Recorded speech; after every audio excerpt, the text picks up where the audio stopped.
ટીવી9 ગુજરાતીના education expo 2024માં અમારા chief guest DIG Parikshita Rathod ખુદ આવ્યા છે. તેમની સાથે સીધી વાત કરીશું. તે તેમની ડોટર સાથે આવ્યા છે, તો તેમનો કેવો આખો એક્સપિરિયન્સ રહ્યો તેમની સાથે વાત કરીએ. Madam, welcome. Thank you. Madam, education expo 2024 ટીવી9નું એક ઇનિશિયેટિવ છે જે આ સિઝન 7 છે અને એની પહેલાં પણ 6 સિઝન્સ આવી છે. તો તમે આખું એક્સપો ફર્યા, કેવો પ્રતિસાદ? આટલા વર્ષોથી એજ્યુકેશન એક્સપો ટીવી9 એરેન્જ કરે છે મને ખ્યાલ હતું, પણ મારી દીકરી જ્યારે અત્યારે ગ્રેજ્યુએશન પૂરું કર્યું એટલે મને લાગ્યું કે અહીંયા જ એને જે ગાઈડન્સ જોઈએ છે ફ્યુચર એને પીજી માટેનું એ મળી રહેશે. એટલે ગુજરાતની બધી જ યુનિવર્સિટીને એક જ આંગણે એક જ જગ્યાએ ભેગી કરીને સ્ટુડન્ટ્સને ગાઈડન્સ મળે છે. બહુ જ સારી વાત છે. મારી ડોટરને પણ એ બાબતે કન્વિન્સ કરી કે બેટા આપણે જુદી જુદી યુનિવર્સિટી ફરવાની જરૂર નથી. આ એક બહુ જ સારી સ્કોપ છે કે જ્યાં આપણને બધી જ અને તમામ યુનિવર્સિટી ઘણી બધી યુનિવર્સિટી સાથે અમે લોકોએ અત્યારે મેં ડિસ્કસ કર્યું. ખૂબ જ સારું ગાઈડન્સ મળે છે અને બાળકોના ફ્યુચર માટે 10th પછી 12th પછી અને આફ્ટર ગ્રેજ્યુએશન તે લોકો જે પણ એમની ફ્યુચર પ્લાનિંગ કરવા માંગતા હોય તો એક બહુ જ સારામાં સારું પ્લેટફોર્મ છે. ઓકે, આપની ડોટર જે ફ્યુચર પ્લાનિંગ કરે છે, તમને ટીવી9ના એક્સપોમાંથી શું તેનો રિસ્પોન્સ પોઝિટિવ મળ્યો છે? નહીં, બહુ જ સારો રિસ્પોન્સ મળ્યો છે. અમે લોકોએ ઘણી બધી યુનિવર્સિટી પાસેથી પણ માર્ગદર્શન લીધું અત્યારે અને બહુ જ સારો રિસ્પોન્સ, એટલો બધો પોઝિટિવ અને એટલો સારો રિસ્પોન્સ એ રીતને મળ્યો કે એક યુનિવર્સિટી પાસે ગયા તો એણે ખાલી ફક્ત એની પોતાની યુનિવર્સિટી પર ફોકસ તો કર્યું, પણ એ સિવાય પણ અમને બીજી યુનિવર્સિટીમાં પણ અમારી જે ડિમાન્ડ હતી, અમારી જે જરૂરિયાત હતી એ પ્રમાણે બીજી યુનિવર્સિટી માટે પણ ગાઈડ કર્યું. એટલે એકદમ ટ્રાન્સપરન્ટ અને બહુ પોઝિટિવ અહીંની યુનિવર્સિટીના એટીટ્યૂડને એ રહ્યું, બહુ સારું રહ્યું.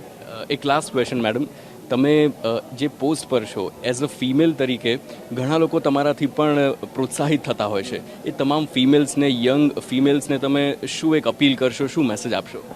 નહીં, જ્યારે હું ડિપાર્ટમેન્ટમાં આવી ત્યારે પોલીસ ઓફિસર્સ તરીકે લેડી બહુ જ ઓછા હતા, પણ અત્યારે તો જે એટલો સારો ફ્લો અને એટલું સારું લેડી ઓફિસર્સને કોન્સ્ટેબલરીમાં પણ આવે છે અને તમે એક લેડી તરીકે તમારી પોતાની એક અલગ ઇમેજ બનાવી શકો છો.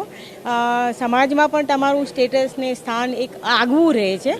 અને જે વાત છે કે મહિલાઓ માટેની જે તમારે કામગીરી કરવી હોય, સ્પેશિયલી મહિલાઓ માટેની, જનરલ પબ્લિક માટે પણ આપણે એક લેડી તરીકે વધારે સેન્સિટિવ હોય ને કોઈ બી પ્રોબ્લેમને બહુ સારી રીતે સમજી શકતી હોય છે. એટલે બહુ સારી રીતે એ સમાજને ઉપયોગી થઈ પડે અને એક ચેલેન્જિંગ ને બહુ સારી પોલીસ ઓફિસર તરીકેની ફિલ્ડ છે. અને હું બધાને અપીલ કરું છું કે ખરેખર પોલીસ ડિપાર્ટમેન્ટમાં આવવાથી તમે એક બહુ જ સારો ગોલ ને તમારી એક અલગ ઇમેજ બનાવી શકશો. એટલે એક ફિમેલ જ્યારે પોલીસ ઓફિસર બને છે તો સમાજમાં ઘણા સુધાર લાવી શકે છે. Sure, 100%.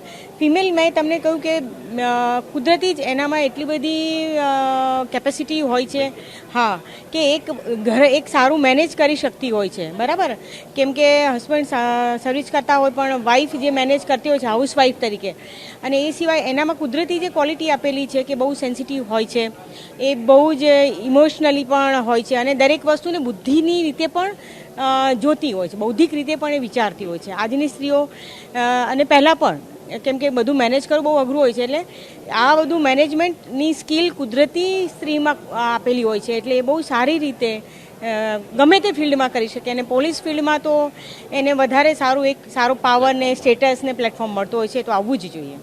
Thank you so much ma'am, ટીવી9ના એજ્યુકેશન એક્સપોમાં આવ્યા તે બદલ. તો આ હતા ડીઆઈજી પરીક્ષિતા રાઠોડ, જે તેમના ડોટર માટે ઇન્ક્વાયરી કરવા આવ્યા હતા. તેમનો ખૂબ જ સારો તેમને પ્રતિસાદ મળ્યો છે. સાથે જ તેમણે તમામ મહિલાઓને અપીલ કરી છે કે તમે જે કોઈ પણ ક્ષેત્રમાં જાઓ તમે ખૂબ જ સારું કામ કરી શકશો, તે ખાતરી છે.